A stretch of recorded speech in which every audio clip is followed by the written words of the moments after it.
കാനായിലെ കല്യാണ വീട്. വീഞ്ഞ് തീർന്നുപോയി. പിന്നീട് യേശു വെള്ളത്തെ വീഞ്ഞാക്കി. ലോകത്തുള്ള എല്ലാ മനുഷ്യർക്കും അറിയാവുന്ന കാര്യം. വെള്ളത്തെ വീഞ്ഞാക്കി യേശുവിനെ. ചിലരിങ്ങനെ ചോദിക്കും, എന്നാൽ പിന്നെ ഇതൊക്കെ വരുത്താതിരുന്ന പോലെ? ഈ പ്രശ്നത്തിന് മുമ്പ് യേശു അവിടെ ഉണ്ടായിരുന്നെന്ന് എഴുതിയിരിക്കുന്നല്ലോ. അത് തന്നെയാണ് എൻ്റെ മർമ്മം. യേശു അവിടെ ഉണ്ടായിരുന്നെന്ന്. എന്നിട്ട് ഇങ്ങനെ സംഭവിച്ചത്. പ്രാർത്ഥനയ്ക്ക് പോകുമായിരുന്നു, പള്ളിയിലുണ്ടായിരുന്നു, ആത്മീയനായിരുന്നു, തീഷ്ണതയുള്ളവനായിരുന്നു. യേശു അവിടെ ഉണ്ടായിരുന്നു. എന്നിട്ടും എന്തിനാ ഞങ്ങൾക്ക് ഈ അപമാനം? എന്നിട്ടും എന്താ ഈ ദാരിദ്ര്യം? എന്നിട്ടും എന്താ ഈ ബുദ്ധിമുട്ട്? നിന്റെ പ്രശ്നം കർത്താവ് മഹത്വത്തോടെ പരിഹരിക്കും.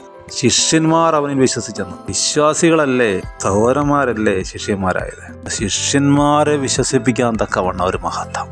നിന്റെ ജീവിതത്തിലെ വെള്ളത്തെ വീഞ്ഞാക്കും, മരണത്തെ ജീവനാക്കും. അപമാനമൊക്കെ ഉണ്ടല്ലോ, മഹത്വത്തോടെ ദൈവം തീർക്കും. കാരണം അവൻ മനുഷ്യനല്ല, അവൻ ദൈവമാണ്. നിന്നെ മാനിക്കേണ്ടത് എങ്ങനെയെന്ന് അവനറിയാം.